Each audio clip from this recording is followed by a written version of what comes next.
Hi ಸ್ನೇಹಿತರೆ, ಎಲ್ಲರಿಗೂ ಕಲ್ಯಾಣ education YouTube ಚಾನಲ್ಗೆ ಸ್ವಾಗತ. ಇಂದು ನಾವು NCERTಯ 6ನೇ ತರಗತಿಯ chapter 1 the earth in the solar system ಅನ್ನುವ ಒಂದು ಚಾಪ್ಟರ್ನ ಪ್ರಶ್ನೆಗಳನ್ನು ಬಿಡಿಸುತ್ತಾ ಹೋಗೋಣ ಅಂತ. ಓಕೆ, ಈ ಹಿಂದೆ ಎಲ್ಲ ಒಂದು ಪರೀಕ್ಷೆಗಳನ್ನು ನೋಡೋದಾದ್ರೆ ನಾವು ಅತಿ ಹೆಚ್ಚು ಈ ಒಂದು NCERT ಭಾಗದಿಂದ ಪ್ರಶ್ನೆಗಳು ಹುಟ್ಕೊಳ್ತಾ ಇದ್ದಾವೆ. PS ಆಗಿರ್ಬೋದು, PC ಆಗಿರ್ಬೋದು, FDA, ಗ್ರೂಪ್ C ಆಗಿರ್ಬೋದು, ನೆಕ್ಸ್ಟ್ ಮುಂಬರಲಿರುವ PDO, ವಿಲೇಜ್ ಅಕೌಂಟೆಂಟ್ ಆಗಿರ್ಬೋದು, ಅಥವಾ ನೀವು ಬರೆಯುತ್ತಿರುವಂತಹ KS ಆಗಿರ್ಬೋದು. ಓಕೆ, ಹಾಗೆ ನೀವೇನಾದ್ರೂ UPSCಗೆ ಕೂಡ ಪ್ರಿಪೇರ್ ಆಗೋರಿದ್ರೆ ಮೊದಲು ನಿಮ್ಗೆ ಎಲ್ಲರೂ ಸಜೆಸ್ಟ್ ಮಾಡೋದು NCERT ಪುಸ್ತಕಗಳನ್ನ ಓದ್ರಿ ಅಂತೇಳಿ. ಹಾಗಾದ್ರೆ NCERT ಪುಸ್ತಕಗಳನ್ನ ಓದರೋ ಜೊತೆನೆ ಈ ಒಂದು ಪ್ರಶ್ನೆಗಳನ್ನ ನಾವು ಬಿಡಿಸುತ್ತಾ ಹೋಗೋಣ ಅಂತ. ಹಾಗಾದ್ರೆ ಇವತ್ತಿನ ಈ ಒಂದು ವಿಡಿಯೋದಲ್ಲಿ the earth in the solar system ಅಂದ್ರೆ ಕ್ವಶನ್ಸ್ ಎಲ್ಲ ಇಂಗ್ಲಿಷ್ ಅಲ್ಲೇ ಇರ್ತವೆ, ಬಟ್ ಎಕ್ಸ್ಪ್ಲನೇಷನ್ ಏನ್ ಮಾಡೋಣ, ನಾವು ಕನ್ನಡದಲ್ಲಿ ಡಿಸ್ಕಷನ್ ಮಾಡ್ತಾ ಹೋಗೋಣ ಅಂತ. ಇದರಲ್ಲಿ ಏನೇ ಡೌಟ್ಸ್ ಬಂದ್ರು ಕೂಡ ನೀವು ಕಮೆಂಟ್ಸ್ ಅಲ್ಲಿ ತಿಳಿಸ್ಬೋದು. ಅದನ್ನ ಏನ್ ಮಾಡ್ತೀವಿ ಅಂದ್ರೆ ನೆಕ್ಸ್ಟ್ ಒಂದು ವಿಡಿಯೋದಲ್ಲಿ ನಿಮಗೆ ಕ್ಲಾರಿಫಿಕೇಶನ್ ಅನ್ನ ಕೊಡ್ತೀವಿ ಅಂತ. ಹಾಗಾದ್ರೆ ಫಸ್ಟ್ ಚಾಪ್ಟರ್ ಹೆಸರೇನು? The earth in the solar system. ಸೌರವ್ಯೂಹದಲ್ಲಿ ಭೂಮಿ ಒಂದು ಗ್ರಹ ಇರುತ್ತೆ. ಆ ಒಂದು ಭೂಮಿಯ ಗ್ರಹದ ಬಗ್ಗೆ ಇಲ್ಲಿ ಮಾಹಿತಿಯನ್ನ ಕೊಡ್ತಾ ಹೋಗ್ತಾನೆ. ಹಾಗಾದ್ರೆ ಸೋಲಾರ್ ಸಿಸ್ಟಮ್ ಏನು? ಆ ಸೋಲಾರ್ ಸಿಸ್ಟಮ್ ಅಲ್ಲಿ ಏನೆಲ್ಲ ಬರ್ತವೆ? 8 ಗ್ರಹಗಳಾಗಿರ್ಬೋದು. ಮೊದಲು 9 ಗ್ರಹಗಳಿದ್ವು. ಓಕೆ, ಪ್ಲೂಟೋ ಒಂದು ಗ್ರಹವನ್ನ ಏನಾಗುತ್ತಪ್ಪ ಅಂದ್ರೆ ಕ್ಷುದ್ರ ಗ್ರಹ ಅಂತೇಳಿ ಕೈ ಬಿಡಲಾಗುತ್ತೆ. ಓಕೆ, ನೆಕ್ಸ್ಟ್ ಉಳಿದಿರೋದು ಯಾವುದು? 8 ಗ್ರಹಗಳಿದ್ದಾವೆ. ಅದರಲ್ಲಿ ಕೂಡ ಆ ಒಂದು 8 ಗ್ರಹಗಳಲ್ಲಿ ಭೂಮಿಯು ಕೂಡ ಒಂದು ಗ್ರಹ ಆಗಿರುತ್ತೆ. ಹಾಗಾದ್ರೆ ಆ ಭೂಮಿಯ ಏಕೈಕ ನೈಸರ್ಗಿಕ ಉಪಗ್ರಹ, ಈಗ ಆಲ್ಮೋಸ್ಟ್ ಏನಪ್ಪ ಅಂದ್ರೆ ನೀವು ನ್ಯೂಸ್ ಪೇಪರ್ ಅಲ್ಲಿ ಓದ್ಬೇಕಾದ್ರೆ ಉಪಗ್ರಹಗಳನ್ನ ಹಾರಿ ಬಿಡಲಾಗಿದೆ ಅಂತಲೇ ನಾವು ನೋಡ್ತೀವಿ. ಚಂದ್ರನ ಕಕ್ಷೆಗಾಗಿರ್ಬೋದು, ನೆಕ್ಸ್ಟ್ ಏನಾಗತ್ತಪ್ಪ ಅಂದ್ರೆ ಶುಕ್ರಯಾನ ಆಗಿರ್ಬೋದು, ಮಂಗಳಯಾನ, ಗುರುಯಾನ, ಈ ತರ ಏನಾಗತ್ತಪ್ಪ ಅಂದ್ರೆ ಹಲವಾರು ಉಪಗ್ರಹಗಳನ್ನ ಹಾರಿ ಬಿಡಲಾಗುತ್ತದೆ ಸೌರವ್ಯೂಹಕ್ಕೆ. ಹಾಗಾದ್ರೆ ಅವು ಏನಾಗಿದ್ದಾವಪ್ಪ ಅಂದ್ರೆ ಔಟ್ರ ನಾವು ಕೃತಕ ಉಪಗ್ರಹಗಳು ಅಂತಲೇ ಕರಿತೀವಿ. ಬಟ್ ಇಲ್ಲಿ ನಾವೇನ್ ಅಧ್ಯಯನ ಮಾಡ್ತಾ ಇದೀವಿ? ಭೂಮಿಯ ಏಕೈಕ ನೈಸರ್ಗಿಕ ಉಪಗ್ರಹ ಯಾವುದಪ್ಪ ಅಂತಂದ್ರೆ ಅದು ಚಂದ್ರ. ಓಕೆ, ಚಂದ್ರ ಅನ್ನೋದು ಭೂಮಿಯ ನೈಸರ್ಗಿಕ ಉಪಗ್ರಹ ಆಗಿರುತ್ತೆ. ಹಾಗಾದ್ರೆ ಗ್ರಹ ಮತ್ತು ಉಪಗ್ರಹಗಳಿಗೆ ಏನು ವ್ಯತ್ಯಾಸ? ಕ್ಷುದ್ರ ಗ್ರಹ ಅಂತಂದ್ರೆ ಏನು? ಕುಬ್ಜ ಗ್ರಹ ಅಂತಂದ್ರೆ ಏನು? ಓಕೆ, ಪ್ಲಸ್ ಹಾಗೆ ಏನಾಗುತ್ತಪ್ಪ ಅಂದ್ರೆ ನಕ್ಷತ್ರಗಳು ಅಂತಂದ್ರೆ ಏನು? ಸೂರ್ಯ ಒಂದು ನಕ್ಷತ್ರ ಅಂತೇಳಿ ನಾವು ಕನ್ಸಿಡರ್ ಮಾಡ್ತೇವೆ. ಓಕೆ, ಸೂರ್ಯ ಒಂದು ನಕ್ಷತ್ರ ಅಂತೇಳಿ ಕನ್ಸಿಡರ್ ಮಾಡ್ತೇವೆ. ಹಾಗಾದ್ರೆ ನಕ್ಷತ್ರಕ್ಕೂ ಮತ್ತು ಈ ಒಂದು ಗ್ರಹಗಳಿಗೂ ಏನು ವ್ಯತ್ಯಾಸಗಳಿದಾವೆ ಇದೆಲ್ಲದನ್ನು ನಾವು ಈ ಒಂದು ಚಾಪ್ಟರ್ ಅಲ್ಲಿ ಕ್ವಶನ್ಸ್ ಮೂಲಕ ನೋಡ್ತಾ ಹೋಗ್ತೀವಿ. ಒಂದ್ ವೇಳೆ ನೀವೇನಾದ್ರೂ ಇಂಗ್ಲಿಷ್ ಅಲ್ಲಿ ಓಕೆ ನಾವು ಪರ್ಫೆಕ್ಟ್ ಇದೀವಿ ಅಂತ ನಿಮ್ಗೆ ಏನಾದ್ರು ಅನ್ಸಿದ್ರೆ, ಇಲ್ಲ ಸ್ವಲ್ಪ ಸ್ವಲ್ಪ ಗೊತ್ತಿದೆ ಅಂತಂದ್ರೂ ಕೂಡ NCERT ಪುಸ್ತಕಗಳನ್ನಾದ್ರೂ ಖರೀದಿ ಮಾಡಿ. ಇಲ್ಲ ಅಂದ್ರೂ ಕೂಡ ಪ್ಲೇ ಸ್ಟೋರ್ ಅಲ್ಲಿ NCERT ಅಂತ ಆ್ಯಪ್ ಬರುತ್ತೆ. ಆ ಒಂದು ಪ್ಲೇ ಸ್ಟೋರ್ ಅಲ್ಲಿ ಹೋಗಿ NCERT ಆ್ಯಪ್ ಅನ್ನ ಡೌನ್ಲೋಡ್ ಮಾಡಿಬಿಟ್ಟು 6th ಸ್ಟ್ಯಾಂಡರ್ಡ್ ನ ಮೊದಲನೇ ಒಂದು ಪಠ್ಯವನ್ನ ಓದ್ಕೊಂಡಿರಿ.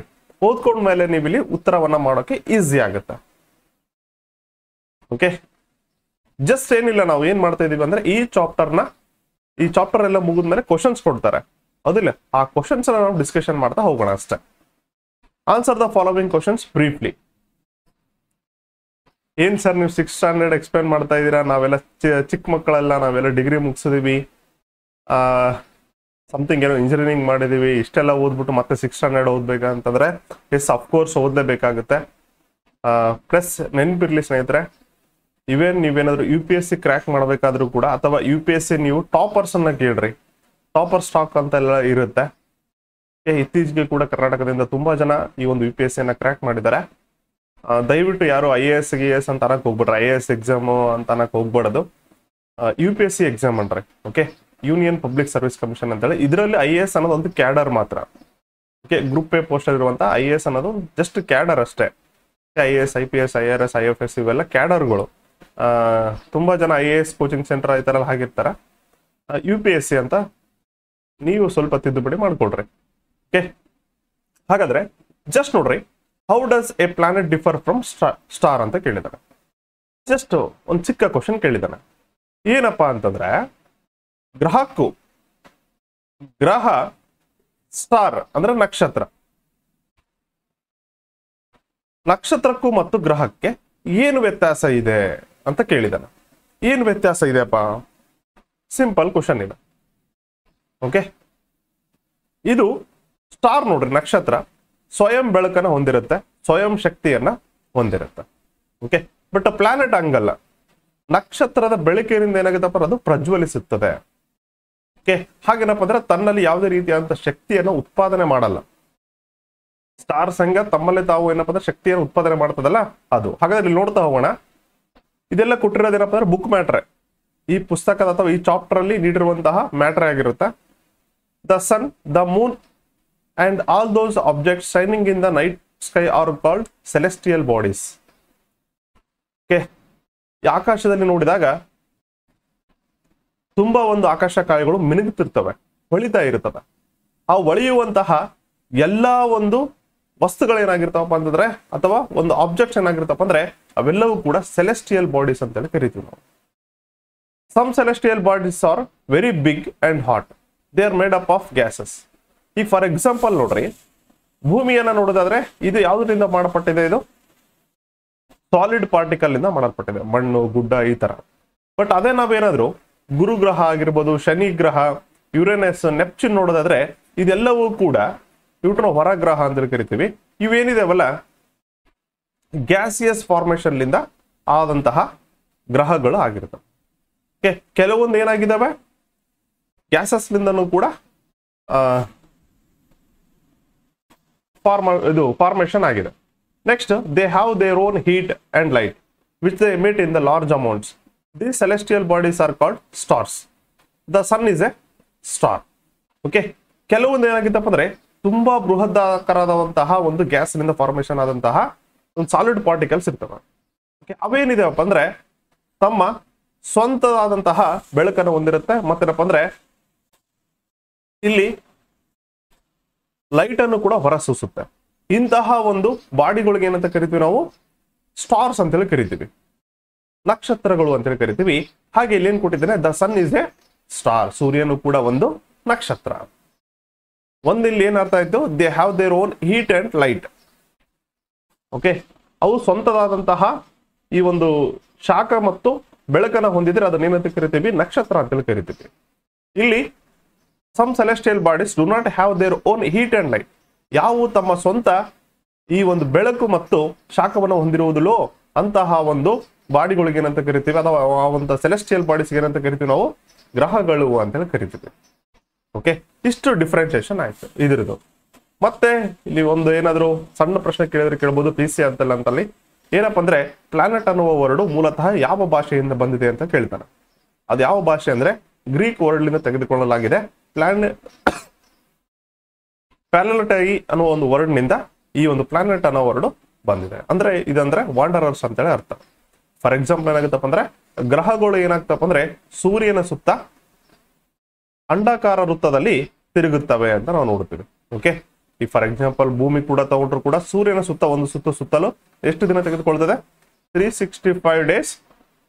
ಮತ್ತೆ ಎಷ್ಟು ಅವರ್ಸ್? 6 ಅವರ್ಸ್ ತಗೊಂತದ. ಅಂದ್ರೆ 1/4 ಡೇ ತಗೊಂತದ. ಗೊತ್ತಲ್ಲ? ಇದೇ ತರ ಏನಪ್ಪ 4 ವರ್ಷಗಳಾದ್ಮೇಲೆ ಏನಾಗುತ್ತಪ್ಪ ಆ ಒಂದು ಈ 1/4 ಡೇನ 1 ಡೇ ಕನ್ಸಿಡರ್ ಮಾಡಿ 366 ಡೇನ ಮಾಡ್ತಾರೆ. ಆ ಒಂದು ಅಧಿಕ ವರ್ಷದಲ್ಲಿ ಏನಾಗುತ್ತಪ್ಪ ಅಂದ್ರೆ ಫೆಬ್ರವರಿ ತಿಂಗಳಲ್ಲಿ ನಾರ್ಮಲ್ ಆಗಿ 28 ದಿನಗಳು ಇರ್ತವೆ. ಈ 366 ದಿನ 4 ವರ್ಷ ಆದ ನಂತರ ಏನಾಗುತ್ತಪ್ಪ ಅಂದ್ರೆ ಆ 1 ಡೇನ ಆಡ್ ಮಾಡಲಾಗ್ತದೆ. ಅವತ್ತಿನ ದಿನ ಫೆಬ್ರವರಿ 29 ಇರುತ್ತೆ. ಓಕೆ, ಇದು ಫಸ್ಟ್ನೇ ಕ್ವಶನ್ಗೆ ಆನ್ಸರ್ ಆಯ್ತು. Second question, what is mean by the solar system? ಸೌರವ್ಯೂಹ ಅಂದ್ರೆ ಏನು ಅಂತ ಕೇಳಿದಾನೆ. ಏನಪ್ಪ ಸೌರವ್ಯೂಹ ಅಂದ್ರೆ? ಜಸ್ಟ್ ಅ ಮಿನಿಟ್, ಇಲ್ಲಿ ಕೊಟ್ಟಿದ್ದೆ ನೋಡ್ರಿ. The solar system, the sun.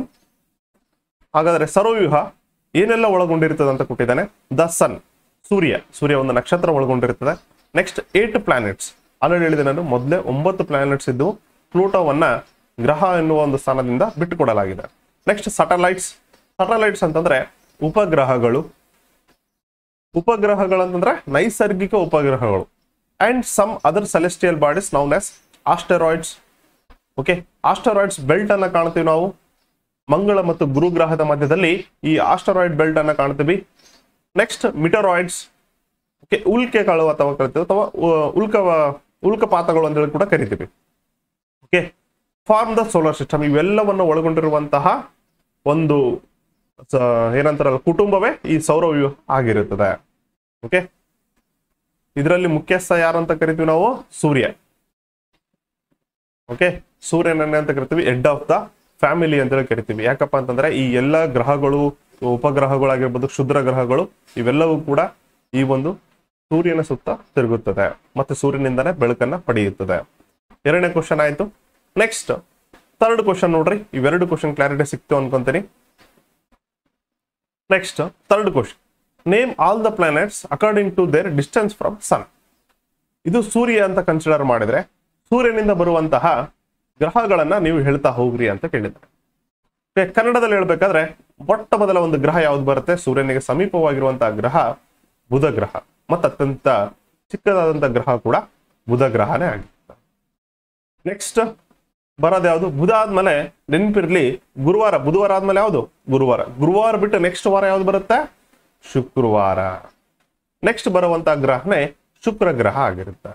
Next ಶುಕ್ರ ಆದ್ಮೇಲೆ ನೋಡ್ರಿ, ಶುಕ್ರ ಆಯ್ತಾ, ಶನಿ ಬಿಟ್ಟು ನೆಕ್ಸ್ಟ್ ಯಾವ್ದು ಬರುತ್ತೆ? ಶನಿವಾರ ಆದ್ಮೇಲೆ ಸಂಡೇ ಬರುತ್ತದೆ. ಸಂಡೇ ಅಂದ್ರೇನೆ ಭೂಮಿ.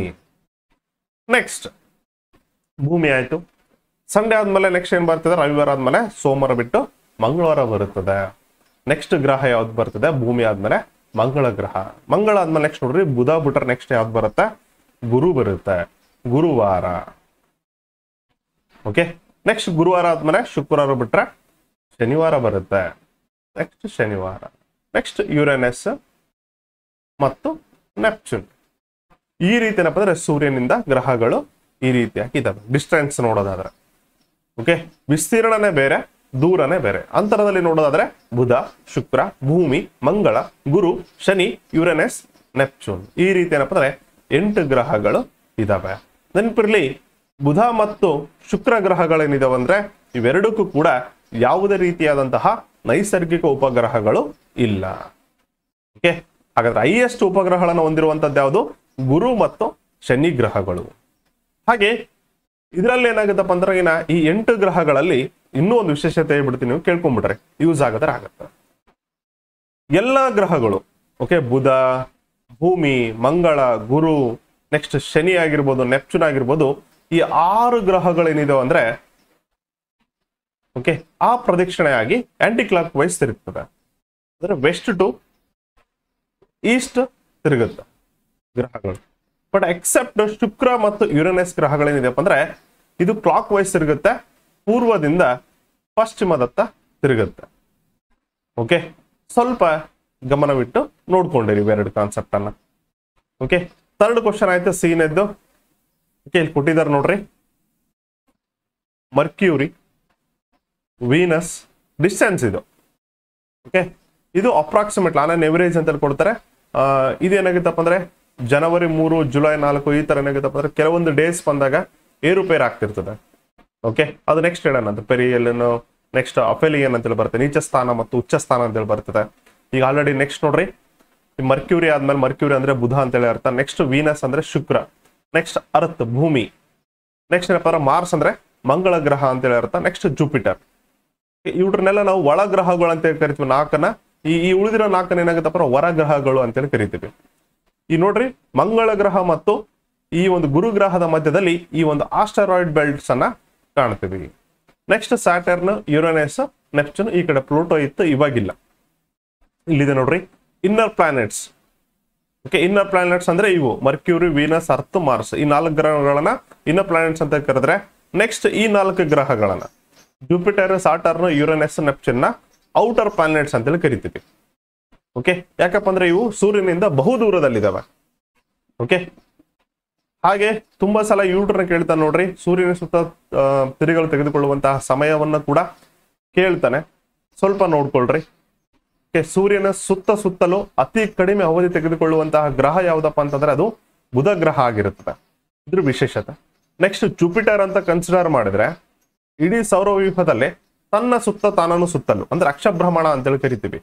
ಪರಿಭ್ರಮಣ ಅಂದ್ರೆ ಸೂರ್ಯನ ಸುತ್ತಲು, ಅಕ್ಷಭ್ರಮಣ ಅಂದ್ರೆ ತನ್ನ ಆಕ್ಸಿಸ್ ಅಲ್ಲೇ ತಾನು ಸುತ್ತಲು ಅತಿ ಒಂದು ಕಡಿಮೆ ಅವಧಿಯನ್ನು ತೆಗೆದುಕೊಳ್ಳೋದು ಈ ಜುಪಿಟರ್ ಅನ್ನುವ ಗ್ರಹ. ಎಷ್ಟು ತೆಗೆದುಕೊಳ್ತದೆ ನೋಡ್ರಿ, ಇಲ್ಲಿ 9 ಗಂಟೆ 56 ನಿಮಿಷ ತೆಗೆದುಕೊಳ್ತದೆ. ಇಷ್ಟು ಕಡಿಮೆ ಅವಧಿಯನ್ನು ತೆಗೆದುಕೊಳ್ತದೆ. ಹಾಗೆ ಇವೆರಡು ಗ್ರಹಗಳ ವಿಶೇಷತೆ.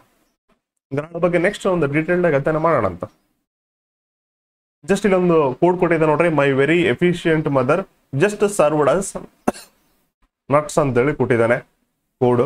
ಬಟ್ ಅಷ್ಟೆಲ್ಲ ಏನ್ ಬೇಕಾಗಲ್ಲ, ನಮ್ಮ ಕನ್ನಡದಲ್ಲೇ ಸೂಪರ್ ಆಗಿದೆ. ಬುಧವಾರ, ಶುಕ್ರವಾರ, ಈ ಸಂಡೇ, ಮಂಗಳವಾರ, ಗುರುವಾರ, ಶನಿವಾರ, ಯುರೇನಸ್, ನೆಪ್ಚೂನ್ ಅಂತೇಳಿ ಕನ್ನಡದಲ್ಲೇ ನೀವು ಈಸಿಯಾಗಿ ನೆನ್ಪಿಟ್ಕೊಳ್ಬಹುದು. ಓಕೆ, ನೆಕ್ಸ್ಟ್ ಕ್ವಶನ್ ನೋಡ್ರಿ, why is earth called a unique planet? ಭೂಮಿಯನ್ನ ಏಕೆ ವಿಶೇಷ ಗ್ರಹ ಅಂತೇಳಿ ಕರೆಯಲಾಗುತ್ತದೆ ಅಂತ ಕೇಳಿದಾನೆ. ಯಾಕೆ ಕರಿತೀವಪ್ಪ, ಏನು ವಿಶೇಷತೆ ಐತೆ ಬೇರೆ ಗ್ರಹಕ್ಕೆ ಕಂಪೇರ್ ಮಾಡಿದ್ರೆ? ನಮ್ ಗ್ರಹದಲ್ಲಿ ಅದೇನಪ್ಪ ಇದೆ ಅಂತ ಕೇಳಿದ್ರೆ, ಒಂದು ನಮ್ ಗ್ರಹದ ಬಗ್ಗೆ ನಮ್ಗೆ ಮಾಹಿತಿ ಗೊತ್ತಿರಬೇಕು. ಓಕೆ, ಭೂಮಿ ಇದಕ್ಕೆ ವಿಶೇಷತಪ್ಪ ನಾವು ಬೇರೆ ಗ್ರಹ ಕಂಪೇರ್ ಮಾಡಿದ್ರೆ. ಒಂದೇನಾಗುತ್ತಪ್ಪ ಅಂದ್ರೆ, ಇಲ್ಲಿ ಜೀವಿಗಳು ವಾಸಿಸಲು ಯೋಗ್ಯವಾದಂತಹ ವಾಸಸ್ಥಾನ ಇದೆ. ಹೌದಿಲ್ಲ, ಜೀವಿಗಳು ವಾಸ ಮಾಡುವುದಕ್ಕೆ ಏನಪ್ಪ ಅಂದ್ರೆ ಯೋಗ್ಯವಾದಂತಹ ಏನಾಗುತ್ತಪ್ಪ ಅಂದ್ರೆ ವಾತಾವರಣ ಇದೆ. ಮೊದಲು ಇದ್ದಿಲ್ಲ. ಓಕೆ, ಬಟ್ ಏನಾಗುತ್ತಪ್ಪ ಅಂದ್ರೆ ಕ್ರಮೇಣವಾಗಿ ಭೂಮಿಯ ಒಂದು ವಾತಾವರಣ ಬದಲಾಗುತ್ತಾ ಏನಾಗುತ್ತಪ್ಪ ಅಂದ್ರೆ ಜೀವಿಗಳು ವಾಸ ಮಾಡುವುದಕ್ಕೆ ಒಂದು ಯೋಗ್ಯವಾದಂತಹ ಗ್ರಹ ಆಗುತ್ತೆ. ನೆಕ್ಸ್ಟ್ ಇನ್ನೇನಪ್ಪ ವಿಶೇಷತೆ ಇದರದ್ದು?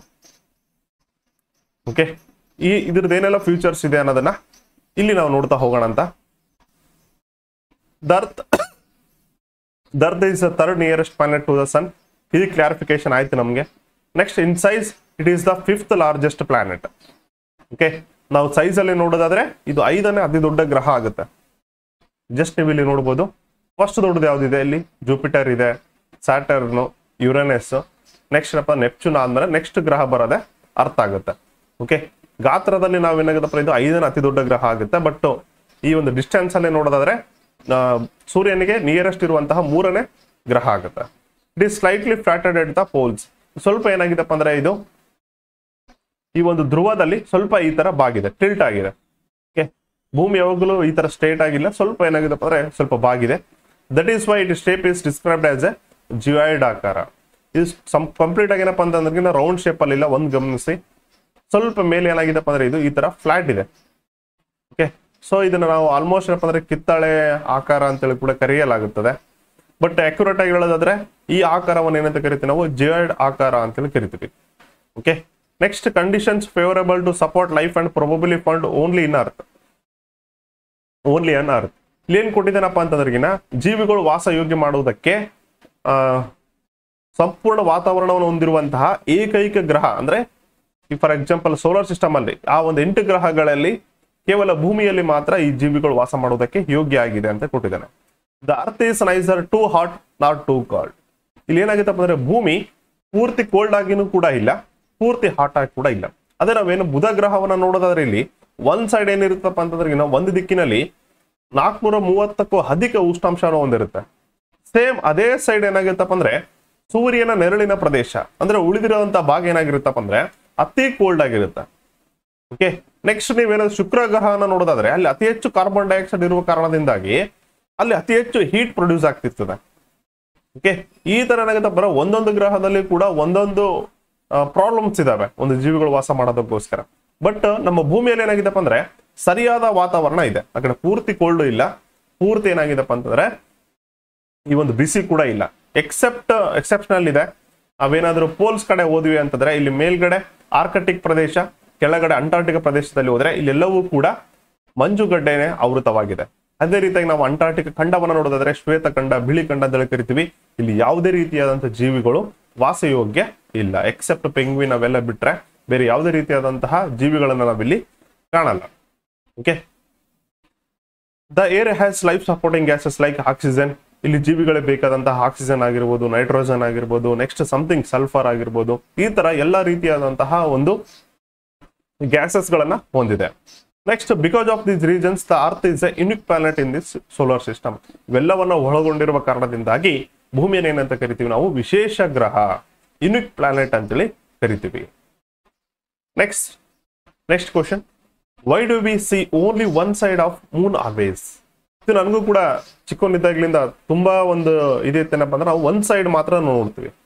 ಅದೊಂದು ಯಕ್ಷ ಪ್ರಶ್ನೆ ಉಳಿದೋಗ್ಬಿಟ್ಟಿತ್ತು ನನಗೆ. ಸಣ್ಣವ್ರು ಇರ್ಬೇಕಾದ್ರೆ ಏನ್ ಗೊತ್ತಾಗುತ್ತೆ ಅದಲ್ಲ, ಆಕಾಶ ನೋಡ್ತಾ ನೋಡ್ತಾ ಹಲವಾರು ಪ್ರಶ್ನೆಗಳು ಹುಟ್ಕೊಳ್ತವೆ. ಆ ಹಲವಾರು ಪ್ರಶ್ನೆಗಳು ಏನಾಗ್ತಪ್ಪ ಅಂದ್ರೆ ಈ ಕಾಂಪಿಟೇಟಿವ್ ಯುಗದಲ್ಲಿ ನಾವು ಓದ್ತಾ ಇರಬೇಕಾದ್ರೆ ಕೆಲವೊಂದು ಫೆನಾಮಿನ ನಾವು ಕರೆಂಟ್ ಅಫೇರ್ಸ್ ಅಲ್ಲಿ ಆಗಿರ್ಬೋದು, ಈಗ ಫಾರ್ ಎಕ್ಸಾಂಪಲ್ ಸೂರ್ಯಗ್ರಹಣ, ಚಂದ್ರಗ್ರಹಣ ಅಂತೇಳಿ ನಾವೆಲ್ಲ ನೋಡ್ತೀವಿ, ಹುಣ್ಣಿಮೆ, ಅಮಾವಾಸ್ಯೆ ಆಗಿರ್ಬೋದು, ಫುಲ್ ಮೂನ್ ಆಗಿರ್ಬೋದು, ಈ ತರ ಒಂದು ಪ್ರಕರಣಗಳನ್ನ ನಾವು ಓದ್ತಾ ಇರಬೇಕಾದ್ರೆ ಆ ಎಲ್ಲ ಯಕ್ಷ ಪ್ರಶ್ನೆಗಳಿಗೆ ಆನ್ಸರ್ ಸಿಗ್ತಾ ಹೋಗ್ತವೆ. ಅದೇ ರೀತಿಯಾಗಿ ಇದೊಂದು ನನಗೆ ತುಂಬಾ ಕಾಡ್ತಾ ಇತ್ತು, ನಮ್ಗೆ ಯಾಕೆ ಒಂದ್ ಸೈಡ್ ಕಾಣ್ತದೆ ಅಂತ ಹೇಳ್ಬಿಟ್ಟು ಅದಕ್ಕೆ ಸೊಲ್ಯೂಷನ್ ಇಲ್ಲಿದೆ ನೋಡ್ರಿ. Our earth has only one satellite, that is the moon. Already ಹೇಳಿದ್ದೀನಿ, ನಮ್ಗೆ ಭೂಮಿಗೆ ಏನಪ್ಪ ಒಂದೇ ಒಂದು ನೈಸರ್ಗಿಕ ಉಪಗ್ರಹ ಇದೆ, ಅದು ಯಾವ್ದಪ್ಪ ಅಂತಂದ್ರೆ ಚಂದ್ರ. Its diameter is only 1/4 that of the earth. ಅಂದ್ರೆ ಇದ್ರ ಡಯಾಮೀಟರ್ ಸುತ್ತಳತೆ ಎಷ್ಟಿದೆಪ್ಪ ಅಂತಂದ್ರೆ, ಅಥವಾ ಈ 1/4 ಇದೆ, ಭೂಮಿಯ ಸುತ್ತಳತೆಗಿಂತ 1/4 ಇದೆ. Okay, next it appear so big because it is near to our planet then the other celestial bodies. ಈಗ ನಾವೇನಪ್ಪ ಅಂದ್ರೆ ನಕ್ಷತ್ರಗಳನ್ನು ನೋಡೋದಾದ್ರೆ, ಈಗ ನೀವು ಜಸ್ಟ್ ಆಕಾಶದಲ್ಲಿ ನಕ್ಷತ್ರಗಳನ್ನು ನೋಡಬಹುದು, ಅಥವಾ ಶುಕ್ರ ಗ್ರಹ ಕೂಡ ಕಾಣುತ್ತೆ ನಮ್ಗೆ, ಹೌದಾ? ಮಾರ್ನಿಂಗ್ ಸ್ಟಾರ್ ಅಂತೇಳಿ ಕರಿತೀವಿ, ಅಥವಾ ರೈತರ ಮಿತ್ರ ಅಂತೇಳಿ ಕರಿತೀವಿ. ಈ ತರ ಏನಪ್ಪ ಅಂದ್ರೆ ಕರೆಯುವಂತಹ ಶುಕ್ರ ಗ್ರಹ ಕೂಡ ಈ ಒಂದು ಚಂದ್ರನಕ್ಕಿಂತ ದೊಡ್ಡದಾಗಿದೆ. ಬಟ್ ಆದ್ರೂ ಕೂಡ ಏನಾಗುತ್ತೆ, ಇನ್ನು ಸೂರ್ಯ ಆಗಿರ್ಬೋದು ಅಥವಾ ಬೇರೆ ಇತರೆ ಸೂರ್ಯನಕ್ಕಿಂತ ದೊಡ್ಡ ದೊಡ್ಡ ನಕ್ಷತ್ರಗಳು ಇದಾವೆ, ಓಕೆ, ನಮ್ಮ ಈ ಸೌರಮಂಡಲದಲ್ಲಿ. ಬಟ್ ಏನಾಗುತ್ತಪ್ಪ ಅಂದ್ರೆ ಚಂದ್ರ ಮಾತ್ರ ಅವೆಲ್ಲದಕ್ಕಿಂತ ದೊಡ್ಡದಾಗಿ ಕಾಣ್ತಾನೆ. ಅದಕ್ಕೆ ಮೂಲ ಕಾರಣ ಏನಾಗತ್ತಪ್ಪ ಅಂದ್ರೆ ಸಮೀಪ ಐತೆ ಅಷ್ಟೇ, ಮತ್ತೇನಿಲ್ಲ. ಎಷ್ಟು ಕಿಲೋಮೀಟರ್ ಐತಪ್ಪ ಅಂತಂದ್ರೆ ಅಪ್ರಾಕ್ಸಿಮೇಟ್ಲಿ 3,84,400 ಕಿಲೋಮೀಟರ್ ದೂರದಲ್ಲಿದೆ. ಹಾಗೇನಾಗತ್ತಪ್ಪ, ಇಂಡಿಯಾ ಕೂಡ ಚಂದ್ರಯಾನ 1, 2, 3 ಅನ್ನು ಕೂಡ ಕೈಗೊಂಡಿದೆ. ನೆನಪಿರ್ಲಿ, ಚಂದ್ರಯಾನ 3 ಕೂಡ ಯಶಸ್ವಿಯಾಗಿ ಇತ್ತೀಚೆಗೆ ಏನಾಗತ್ತಪ್ಪ ಅಂತಂದ್ರೆಗಿನ ಲಾಂಚ್ ಮಾಡಲಾಗಿದೆ. ಹಾಗೆ ಲೂನಾ 25 ಅಂತ ರಷ್ಯಾ ಕೂಡ ಲಾಂಚ್ ಮಾಡಿತ್ತು, ಬಟ್ ಅದು ಮಿಷನ್ ಫೇಲ್ ಆಗುತ್ತೆ. But India Chandrayaan 3 mission success ಆಗುತ್ತೆ. ಓಕೆ, ಜಸ್ಟ್ 3,84,400 ಕಿಲೋಮೀಟರ್ ದೂರದಲ್ಲಿದೆ ಅಷ್ಟೇ. ನಾವು you can compare the distance of the earth from the sun and that from the moon. ಈಗ ಸೂರ್ಯ ಮತ್ತು ಚಂದ್ರನಿಗೆ ಕಂಪೇರ್ ಮಾಡಿದ್ರೆ ಇಲ್ಲಿ ಸೂರ್ಯನ ಡಿಸ್ಟೆನ್ಸ್ ಎಷ್ಟಿತ್ತಪ್ಪ, 150 ಮಿಲಿಯನ್ ಕಿಲೋಮೀಟರ್ ಇತ್ತು. ಬಟ್ ಇಲ್ಲಿ ಏನಿದೆ, ಕೇವಲ 3,84,000 ಕಿಲೋಮೀಟರ್ ಮಾತ್ರ ಇದೆ. 1 ಮಿಲಿಯನ್ ಅಂತಂದ್ರೆ ನನ್ಗೆ ಗೊತ್ತಿರೋ ಮಟ್ಟಿಗೆ 10 ಲಕ್ಷ ಇರಬೇಕು. ಓಕೆ, ಬಟ್ ಇಲ್ಲಿ ಕೇವಲ 3,84,000 ಇದೆ. ಅಂತದಲ್ಲಿ 150 ಮಿಲಿಯನ್ ಅಂತಂದ್ರೆ ಕಂಪೇರ್ ಮಾಡ್ರಿ, ಸೂರ್ಯ ಎಷ್ಟು ದೂರ ಇದ್ದಾನೆ ಮತ್ತು ಈ ಒಂದು ಚಂದ್ರ ಎಷ್ಟು ದೂರ ಇದ್ದಾನೆ ಅಂತ. The moon moves around the earth in about 27 days. It takes exactly the same time to complete the one spin. ತನ್ನನ್ನು ತಾನು ಸುತ್ತಲು, ಹಾಗೇನಪ್ಪ ಅಂದ್ರೆ ಭೂಮಿಯನ್ನು ಸುತ್ತಲು ಸೇಮ್ ಅವಧಿಯನ್ನ ತೆಗೆದುಕೊಳ್ತದೆ. 27 ದಿನ ಮಾತ್ರ ತೆಗೆದುಕೊಳ್ತದೆ. ಸೊ ಅದಕ್ಕೋಸ್ಕರ ಏನಾಗುತ್ತಪ್ಪ, ನಮಗೆ ಕೇವಲ ಚಂದ್ರನ ಒಂದು ಭಾಗ ಮಾತ್ರ ಕಾಣ್ತದೆ. ಹಾಗೆ ಇತ್ತೀಚೆಗೆ ಏನಪ್ಪ, ಚಂದ್ರಯಾನ 3 ಏನ್ ಮಿಷನ್ ಕೈಗೊಂಡಿತ್ತಲ್ಲ, ಇದು ದಕ್ಷಿಣ ಭಾಗದಲ್ಲಿ ನಮ್ಮ ಒಂದು ಮಿಷನ್ ಅನ್ನ ಅಥವಾ ನಮ್ಮ ಒಂದು ಸ್ಯಾಟಲೈಟ್ ಅನ್ನ ಲ್ಯಾಂಡ್ ಮಾಡಿತ್ತು. ಓಕೆ, ನೆನ್ಪಿಟ್ಕೊಂಡ್ರಿ. ಹಾಗೆ ಆ ಒಂದು ಪಾಯಿಂಟ್ ಏನಂತ ಕರಿತೀವಿ. ನೆಕ್ಸ್ಟ್ ವಿಕ್ರಮ್ ಲ್ಯಾಂಡರ್ ರೂವರ್ ಯಾವ್ದನ್ನ ಬಳಸಿತ್ತು, ಅದಕ್ಕೆ ಏನಂತ ಹೆಸರಿಟ್ಟಿದ್ರು, ವಿಕ್ರಮ್ ಆಗಿರ್ಬೋದು, ಪ್ರಜ್ಞಾನ್ ಅಂತೇಳಿ ಆಗಿರ್ಬೋದು, ಪ್ರಜ್ಞಾನ್ ರೂವರ್ ಅಂತೇಳಿ ಕರಿತೀವಿ, ವಿಕ್ರಮ್ ಲ್ಯಾಂಡರ್ ಅಂತೇಳಿ ಕರಿತೀವಿ. ಈ ರೀತಿ ಏನಪ್ಪಾ ಅಂದ್ರೆ ಪ್ರತಿಯೊಂದು ಲ್ಯಾಂಡರ್ ರೂವರ್ ಆಗಿರ್ಬೋದು, ಈ ಯಾವ್ದೋ ಒಂದು ಗ್ರಹ ಅಥವಾ ಉಪಗ್ರಹ ಬಂತಂದ್ರೆಗಿನ ಅದಕ್ಕೆ ಸಂಬಂಧಪಟ್ಟಂತೆ ರೀಸೆಂಟ್ ಯಾವ್ದಾದ್ರು ಮಿಷನ್ ಕೈಗೊಂಡಿದ್ರೆ ಅದ್ರ ಬಗ್ಗೆ ಕೂಡ ನೋಡ್ಕೊಂಡು ಹೋಗ್ತಾ ಇದೆ. ಇದು ಕ್ಲಾರಿಫಿಕೇಶನ್ ಆಯ್ತು ಅನ್ಕೊಂತೀವಿ. ಯಾಕೆ ನಮಗೆ ಒಂದ್ ಸೈಡ್ ಅಷ್ಟೇ ಕಾಣ್ತಪ್ಪ ಅಂದ್ರೆ ಏನಿಲ್ಲ, ಜಸ್ಟ್ ಪರಿಭ್ರಮಣಾವಧಿ ಮತ್ತು ಅಂದ್ರೆ ಭೂಮಿಯ ಸುತ್ತಲೂ ಪ್ಲಸ್ ಏನಪ್ಪಾ ಅಂತಂದ್ರೆ ತನ್ನ ಅಕ್ಷದ ಸುತ್ತಲೂ ಎರಡಕ್ಕೂ ಕೂಡ 27 ದಿನನೇ ತೆಗೆದುಕೊಳ್ತದೆ. ಸೊ ಅದಕ್ಕೋಸ್ಕರ ನಮ್ಗೆ ಏನಾಗಿದ್ದಪ್ಪ ಅಂದ್ರೆ ಚಂದ್ರನ ಒನ್ ಫೇಸ್ ಮಾತ್ರ ಕಾಣುತ್ತೆ. ಇಷ್ಟು ಕ್ವಶನ್ಸ್ ಏನಿದಾವಲ್ಲ, ಇವು 2 marks ಆ ತರ ಎಕ್ಸ್ಪ್ಲನೇಷನ್ ಇತ್ತು. ಬಟ್ ನಿಮ್ಗೂ ಕೂಡ ನೋಡ್ಕೊಂಡ್ರಿ. ನೆಕ್ಸ್ಟ್ ಅಥವಾ ನೀವೇನಾದ್ರೂ GPS ಸ್ಟಾರ್ ಎಕ್ಸಾಮ್ ಪ್ರಿಪೇರ್ ಆಗ್ತಾ ಇದ್ರೆ ನೆನ್ಪಿರ್ಲಿ ಸ್ನೇಹಿತರೆ, ನೀವು ಅಲ್ಲಿ ಬರವಣಿಗೆ ರೂಪದಲ್ಲಿ ಬರಿಬೇಕಾಗುತ್ತೆ. ಕೇವಲ GPS ಸ್ಟಾರ್ ಅಂತ ಅಷ್ಟೇ ಅಂತಲ್ಲ, ನೀವೇನಾದ್ರೂ KS ಆಗಿರ್ಬೋದು, UPSC ಆಗಿರ್ಬೋದು, ಅಥವಾ ನೀವು PSI ಪ್ರಿಪೇರ್ ಆಗ್ತಾ ಇದ್ರು ಕೂಡ ಬರವಣಿಗೆಯನ್ನ ಪ್ರಾರಂಭ ಮಾಡಿಕೊಳ್ಳಿ. ಈ ತರ ಒಂದು ಪ್ರಶ್ನೆಗಳಿಗೆ ಉತ್ತರ ಮಾಡೋದಕ್ಕೆ ನೀವು ಟ್ರೈ ಮಾಡಿದಾಗ ಏನಾಗುತ್ತಪ್ಪ, ನಿಮ್ಮ ಬರವಣಿಗೆ ಕೂಡ ಒಂದು ಉತ್ತಮವಾಗ್ತಾ ಹೋಗ್ತದೆ. ಓಕೆ, ನೆಕ್ಸ್ಟ್ ನೋಡ್ರಿ, ಟಿಕ್ ದ ಕರೆಕ್ಟ್ ಆನ್ಸರ್. ಇದು ನೀವು ಕ್ವಶನ್ ಓದ್ತಾನೆ ಸ್ವಲ್ಪ ನಿಮ್ಗೆ ಏನು ಪಾಸ್ ಮಾಡಿಬಿಟ್ಟು ನೀಟಾಗಿ ಆಲೋಚನೆ ಮಾಡಿ ಆನ್ಸರ್ ಅನ್ನ ಮಾಡಿ. Okay, next, the planet known as the earth twin is. ಭೂಮಿಯ ಅವಳಿ ಗ್ರಹ ಅಂತೇಳಿ ಯಾವುದನ್ನು ಕರೆಯಲಾಗುತ್ತೆ. 3 ಆಪ್ಷನ್ ಕೊಟ್ಟಿದ್ದಾನೆ. ಆಕ್ಚುಲಿ ಏನಾಗುತ್ತಪ್ಪ, ನಮ್ಮ ಕಂಪ್ಯೂಟರ್ ಎಕ್ಸಾಮ್ಸ್ ಅಲ್ಲಿ 4 ಕೊಡ್ತಾನೆ, ಬಟ್ ಇಲ್ಲಿ 3 ಕೊಟ್ಟಿದ್ದಾನೆ. ಇನ್ನೂ ಈಸಿ ಮಾಡಿದೆ ನಿಮಗೆ ಒಂದು ಎಲಿಮಿನೇಷನ್ ಒಂದು ಆಪ್ಷನ್ ಅನ್ನ ತಾನೇ ಎಲಿಮಿನೇಷನ್ ಮಾಡಿದ್ದಾನೆ, 3 ಆಪ್ಷನ್ ಕೊಟ್ಟಿದ್ದಾನೆ, ನೀವು ಕರೆಕ್ಟ್ ಆಗಿ ಆನ್ಸರ್ ಮಾಡ್ರಿ. ಜುಪಿಟರ್ ಅಂದ್ರೆ ಗುರುಗ್ರಹ, ಸಾಟರ್ನ್ ಅಂದ್ರೆ ಶನಿ ಗ್ರಹ, ನೆಕ್ಸ್ಟ್ ವೀನಸ್ ಅಂದ್ರೆ ಶುಕ್ರ ಗ್ರಹ. ಭೂಮಿಯ ಅವಳಿ ಗ್ರಹ ಅಂತೇಳಿ ಯಾವ್ದನ್ನ ಕರಿತೀವಿ ನಾವು? ವೀನಸ್ ಅನ್ನ ಕರಿತೀವಿ, ಶುಕ್ರ ಗ್ರಹವನ್ನ ಕರಿತೀವಿ. Next, which is the third nearest planet to the sun? ಸೂರ್ಯನಿಗೆ ಸಮೀಪ ಇರುವ 3ನೇ ಗ್ರಹ ಯಾವುದು ಅಂತ ಕರೀತಾರೆ. ಸೂರ್ಯನಿಗೆ 3ನೇ ಗ್ರಹ ಯಾವ್ದಪ್ಪ ಸಮೀಪ? ಫಸ್ಟ್ ಯಾವ್ದು ಬರುತ್ತೆ? ಮರ್ಕ್ಯೂರಿ ಫಸ್ಟ್ ಪ್ಲೇಸ್ ಅಲ್ಲಿ. ಸೆಕೆಂಡ್ ಯಾವುದು? ವೀನಸ್ ಅಂದ್ರೆ ಶುಕ್ರ ಗ್ರಹ. ನೆಕ್ಸ್ಟ್ ಥರ್ಡ್ ಬರೋದೇ ಯಾವುದು? ಈ ಭೂಮಿ ಬರುತ್ತೆ. ಆರ್ಡರ್ ವೈಸ್ ಅಲ್ಲಿ ಜಸ್ಟ್ ನಾವು ನೋಡ್ಕೊಂಡು ಬಂದಿದ್ದೀವಿ. All the planets move around the sun in a. Okay, ನಾನು ಆಲ್ರೆಡಿ ಹೇಳಿದೆ ನಿಮ್ಗೆ. ಓಕೆ, ಎಲ್ಲ ಒಂದು ಗ್ರಹಗಳು ಏನಾಯ್ತಪ್ಪ ಅಂದ್ರೆ ಸೂರ್ಯನ ಸುತ್ತ ಯಾವ ಆಕಾರದಲ್ಲಿ ಸುತ್ತುತ್ತವೆ ಅಂತ ಹೇಳಿದ್ದೆ ನಾನು. ಓಕೆ, ಅದನ್ನ ನಾನು ಅಂಡಾಕಾರ ಅಂತೇಳಿ ಹೇಳಿದೆ ನಾನು ಕನ್ನಡದಲ್ಲಿ. ಬಟ್ ಇಂಗ್ಲಿಷ್ ಅಲ್ಲಿ ಏನಂತ ಕರೀತಾರಪ್ಪ? ಒಂದು ಸರ್ಕ್ಯುಲರ್ ಪ್ಲಾತ್. ಸರ್ಕ್ಯುಲರ್ ಅಂತಂದ್ರೆ ಏನು? ವೃತ್ತಾಕಾರ ಅಂತೇಳಿ ಕರಿತೀವಿ. ವೃತ್ತಾಕಾರದಲ್ಲಿ ಸುತ್ತುತ್ತಾ? ಇಲ್ಲ. Next rectangular path. ರೆಕ್ಟಾಂಗ್ಯುಲರ್ ಅಂತಂದ್ರೆ ಏನು? ಆಯತಾಕಾರದಲ್ಲಿ ಸುತ್ತುತ್ತಾ? ಇದನ್ನು ಸುತ್ತಲ್ಲ. ಹಾಗಾದ್ರೆ ನೆಕ್ಸ್ಟ್ ಉಳಿದಿರೋದೇನು? ಎಲಿಮಿನೇಷನ್ ಮೆಥಡ್ ಅಂತ ಕರಿತೀವಿ. ನಿಮ್ಗೆ ಆನ್ಸರ್ ಗೊತ್ತಿಲ್ಲ ಅಂದ್ರೂ ಕೂಡ ಎಲಿಮಿನೇಟ್ ಮಾಡ್ಕೊಳ್ತಾ ಹೋಗ್ಬೋದು. ನೆಕ್ಸ್ಟ್ ಯಾವುದು? ಎಲಾಂಗೇಟೆಡ್ ಪಾತ್ ಅಂತೇಳಿ ಅರ್ಥ, ಅಂಡಾಕಾರದಲ್ಲಿ ಸುತ್ತುತ್ತೆ. ಆಪ್ಷನ್ 3 ಏನಾಗುತ್ತೆ ಇಲ್ಲಿ ಸರಿಯಾದಂತ ಉತ್ತರ ಆಗುತ್ತೆ. Next, the pole star indicates the direction to the. Pole star ಅಂತೇಳಿ ಕರಿತೀವಿ, ಅಥವಾ ನೀವೇನ ನಾರ್ಮಲ್ ಆಗಿ ದಿಕ್ಸೂಚಿ ಅಂತ ನೋಡೋದಾದ್ರೆ, ನೀವು ನಾರ್ಮಲ್ ಆಗಿ ದಿಕ್ಸೂಚಿ ಹಿಂಗ್ ಹಿಡಿದ್ರಿ ಅಂತಂದ್ರೆ ಅದು ಯಾವಾಗಲೂ ಒಂದೇ ದಿಕ್ಕಿನತ್ತ ತೋರಿಸ್ತಾ ಇರ್ತದೆ. ಆ ಮುಳ್ಳು ಏನಿರುತ್ತಲ್ಲ, ಓಕೆ, ಅದ್ ಯಾವ್ದಪ್ಪ ಅಂದ್ರೆ ಅದು ನಾರ್ತ್ ಡೈರೆಕ್ಷನ್ ಅನ್ನೇ ಯಾವಾಗಲೂ ಅದು ತೋರಿಸುತ್ತಾ ಇರುತ್ತೆ. Next, asteroids are found between the orbits of. ಇದನ್ನ ತುಂಬಾ ಸಾರಿ ಒಂದು ಸ್ಪರ್ಧಾತ್ಮಕ ಪರೀಕ್ಷೆಯಲ್ಲಿ ನೇರವಾಗಿ ಕೇಳಿದಾನೆ. ಓಕೆ, ಈ ಒಂದು ಆಸ್ಟರಾಯ್ಡ್ ಬೆಲ್ಟ್ ಯಾವ ಒಂದು ಗ್ರಹಗಳ ಮಧ್ಯದಲ್ಲಿ ಬರುತ್ತೆ ಅಂತ. ಯಾವ ಗ್ರಹಗಳ ಮಧ್ಯೆ ಬರುತ್ತೆ? ದಿ ಸಾಟರ್ನ್ ಅಂಡ್ ಜುಪಿಟರ್ ಅಂತ ಕೊಟ್ಟಿದ್ದಾನೆ. ಮಾರ್ಸ್ ಅಂದ್ರೆ ಶನಿ ಮತ್ತು ಗುರು ಗ್ರಹ. ನೆಕ್ಸ್ಟ್ ಮಂಗಳ ಮತ್ತು ಗುರು ಗ್ರಹ. ನೆಕ್ಸ್ಟ್ ಭೂಮಿ ಮತ್ತು ಮಂಗಳ ಗ್ರಹ. ಯಾವುದು ಇದು? ಇದೇನೈತಪ್ಪ ಅಂದ್ರೆ ಆಪ್ಷನ್ 2 ಮಂಗಳ ಗ್ರಹ ಮತ್ತು ಗುರು ಗ್ರಹದ ಮಧ್ಯದಲ್ಲಿ ಬರುತ್ತೆ. ಆಲ್ರೆಡಿ ಹೇಳಿದೆ ನೀನು, ಈ ಒಂದು ಬುಧ, ಶುಕ್ರ, ಭೂಮಿ, ನೆಕ್ಸ್ಟ್ ಮಂಗಳ, ಇವನು ನಾವು ಒಳ ಗ್ರಹಗಳು ಅಂತೇಳಿ ಕರಿತೀವಿ, ಇನ್ನರ್ ಪ್ಲಾನೆಟ್ಸ್ ಅಂತೇಳಿ ಕರಿತೀವಿ. ಜಸ್ಟ್ ಒಂದ್ಸಲ ನೋಡ್ಕೊಂಡ್ಬಿಡ್ರಿ.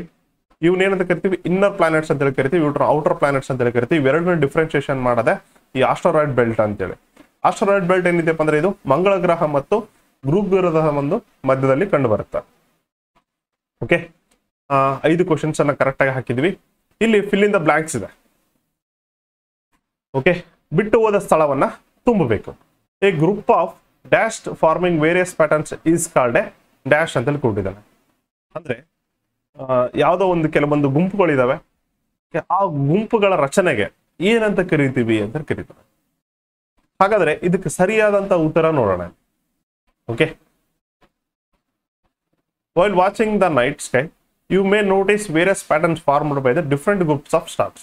ನೀವೇನಾದ್ರೂ ಆಕಾಶವನ್ನ ನೋಡ್ತಾ ಇದ್ರೆ, ಆಕಾಶನ ನೋಡಿದಾಗ ಕೆಲವೊಂದು ಸ್ಟಾರ್ಸ್ ಏನಾಗ್ತಪ್ಪ ಅಂದ್ರೆ ಒಂದಕ್ಕೊಂದಕ್ಕೆ ಇಂಟರ್ ಕನೆಕ್ಟ್ ಆಗ್ತಾ ಇರ್ತದೆ. ಓಕೆ, ಆಗಿನ ಕಾಲದಲ್ಲಿ ನಾವಿಕರು ಏನ್ ಮಾಡ್ತಿದ್ರು? ಈ ಒಂದು ನಕ್ಷತ್ರಗಳನ್ನ ನೋಡ್ಬಿಟ್ಟೆ ಈ ತರ ಜಾಯಿಂಟ್ ಮಾಡಿ ಅವರ ಒಂದು ಡೈರೆಕ್ಷನ್ ಅನ್ನ ಕಂಡ್ಕೊಳ್ತಾ ಇದ್ರು.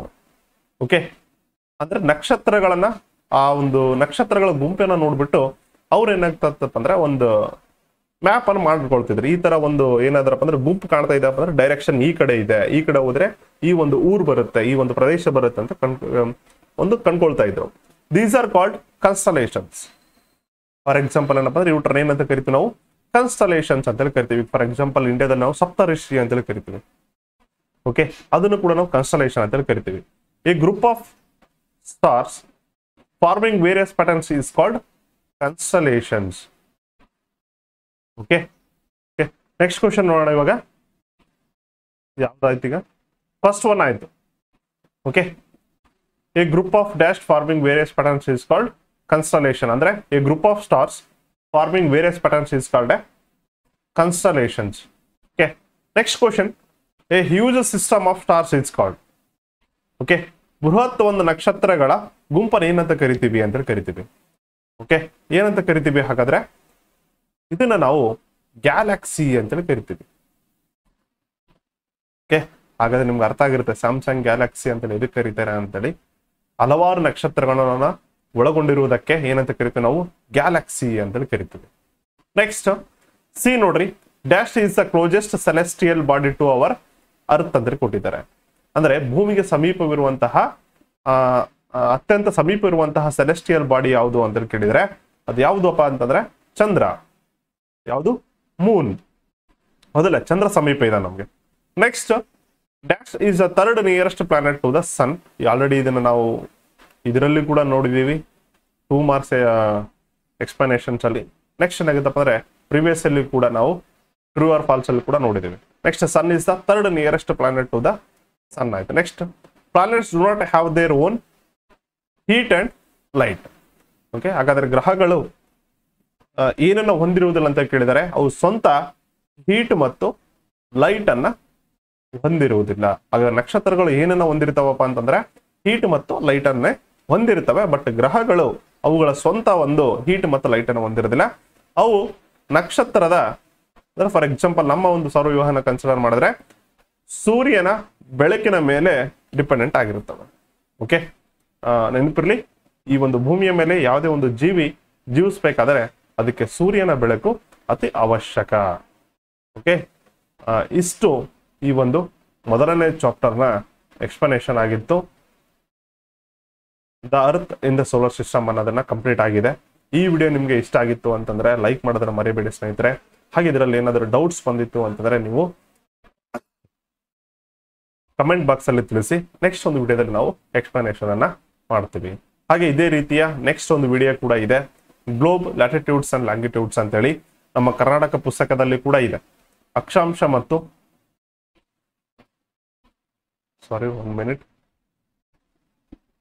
ಅಕ್ಷಾಂಶ ಮತ್ತು ರೇಖಾಂಶಗಳು ಅಂತೇಳಿ ಕರ್ನಾಟಕದ ಒಂದು ಪುಸ್ತಕದಲ್ಲಿ ಕೂಡ 6ನೇ ತರಗತಿಯಲ್ಲಿ ಇದೆ. ಓಕೆ, ಅದರಲ್ಲಿ ಕೂಡ ನೀವು ಅಧ್ಯಯನ ಮಾಡಬಹುದು. 6ನೇ ತರಗತಿಯಲ್ಲಿ ಕೂಡ ಇದೆ ಲ್ಯಾಟಿಟ್ಯೂಡ್ಸ್ ಅಂಡ್ ಲ್ಯಾಂಗಿಟ್ಯೂಡ್ಸ್ ಅಂತೇಳಿ. ಒಂದ್ಸಲ ನಾಳೆ ವಿಡಿಯೋ ನೋಡೋಕ್ಕಿಂತ ಮೊದಲು ಆ ಒಂದು ಅಧ್ಯಯನವನ್ನ ಮಾಡಿ ಬಂದಿರಿ. ಅವಾಗ ಏನಾಗುತ್ತೆ, ನೀವು ಕೂಡ ಏನಾಗುತ್ತಪ್ಪ ಅಂದ್ರೆ ಈ ಒಂದು ಪ್ರಶ್ನೆಗಳ ಜೊತೆ ನೀವು ಕೂಡ ಡಿಸ್ಕಷನ್ ಮಾಡ್ತಾ ಹೋಗ್ಬೋದು. ಪ್ರಧಾನ ಮೆರಿಡಿಯನ್ ಅಂತಂದ್ರೆ ಏನು, ಇಂಟರ್ನ್ಯಾಷನಲ್ ಡೇಟ್ ಲೈನ್ ಅಂತಂದ್ರೆ ಮೊನ್ನೆ PC ಕ್ವಶನ್ ಕೇಳಿದ್ದ, ಅಂತಾರಾಷ್ಟ್ರೀಯ ದಿನಾಂಕ ರೇಖೆ ಎಂದು ಯಾವ ಒಂದು ರೇಖಾಂಶವನ್ನ ಕರೆಯಲಾಗುತ್ತದೆ ಅಂತೇಳಿ. ಓಕೆ, ನೆಕ್ಸ್ಟ್ 0 ಡಿಗ್ರಿ ಲ್ಯಾಟಿಟ್ಯೂಡ್ ಆಗಿರ್ಬೋದು, ಅಂದ್ರೆ 0 ಡಿಗ್ರಿ ಅಕ್ಷಾಂಶ ಆಗಿರ್ಬೋದು, ಪ್ರಧಾನ ರೇಖೆ ಅಂತೇಳಿ ಕರಿತೀವಿ ನಾವು. ಹಾಗೇನಪ್ಪ ಅಂದ್ರೆ ಭೂಮಧ್ಯ ರೇಖೆ ಅಂತೇಳಿ ಕರಿತೀವಿ. ಹಾಗೆ ಅತ್ಯಂತ ದೊಡ್ಡ ವೃತ್ತ ಇರುವಂತಹ ರೇಖೆ ಅಂತೇಳಿ ಕೂಡ ಕರಿತೀವಿ. ಹಾಗಾದ್ರೆ ಒಟ್ಟು ಅಕ್ಷಾಂಶಗಳು ಎಷ್ಟಿದಾವೆ ಹಾಗೂ ರೇಖಾಂಶಗಳು ಎಷ್ಟಿದಾವೆ, ಈ ಎಲ್ಲದರ ಒಂದು ಮಾಹಿತಿಯನ್ನ ನಾವು ನಾಳಿನ ಒಂದು ವಿಡಿಯೋದಲ್ಲಿ ನೋಡ್ತಾ ಹೋಗೋಣ ಅಂತ. ಬಾಯ್ ಬಾಯ್, ಟೇಕ್ ಕೇರ್.